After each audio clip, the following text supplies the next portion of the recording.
আমরা কাঁঠালতলির নাকা চেকিং চলাত আছিল, আমরা প্রত্যেক দিনই করি, চলতে থাকে এটা। এই অবস্থা ত্রিপুরা সাইড থেকে একটা ডিওয়াই ট্রাক আইছে, আমরা হি ট্রাকটা থামার লেগে সিগন্যাল দিচ্ছিলাম, ট্রাক না থামাইয়া ক্রস করে আই গেছে।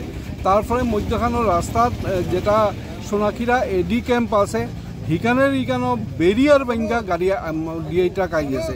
আইয়া পিছে পিছে আমরা কাঁঠালতলি আইসি, কবির আহমদ বরভূঁইয়ার লগে স্টাফ লিয়ে পিছে পিছে তারা কইরা আওয়াত আসলা। আওয়াতে এই সোনাক্ষীরা যেটা পাথারকান্দি থানার আন্ডারে সোনাক্ষীরা রেলওয়ে গেটের কাছে জায়গা ট্রাকটা থামাইয়া ড্রাইভার হ্যান্ডিম্যান তুরন্ত ট্রাক থেকে জাম্প মাইরা বাগিয়ে দিতে সক্ষম হয়েছে। আমরা বহু চেষ্টা করছিলাম দেওয়ার, কিন্তু পারলাম না।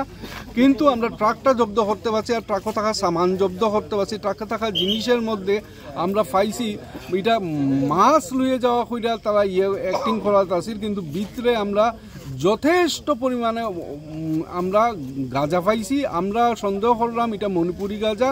ওখান এটা FSL ফরেন্সিকও যাইব, তারপরে আমরা 100% জানতে পারবো হয় মণিপুরি গাঁজা কিনা। এখানেও আমরা সাক্ষীও আসলা, লোকাল সাক্ষী আসলা, তারা নিজের চোখে দেখছেন এবং তারাও কইছেন দেখে মোস্ট প্রবলি এটা মণিপুরি গাঁজা হইতে লাগে।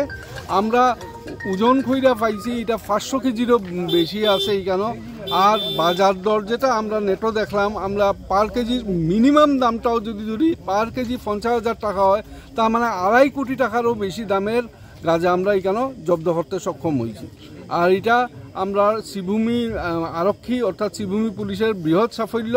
আর আমরা সম্পূর্ণ আশাবাদী এবং আমরা জানি যে এরকম হইব, আমরা ভবিষ্যতেও এরকম আরও ড্রাগসের এগেনস্টে আমরা যেটা ড্রাইভ চলের কোনো মতে ড্রাগস এলাও করতাম না, এটা চলতে থাকবো। আমরা আরও ধর্ম আর আরও সাফল্যমণ্ডিত হইব আসাম পুলিশ তথা শ্রীভূমি পুলিশ, আমি সম্পূর্ণ আশাবান।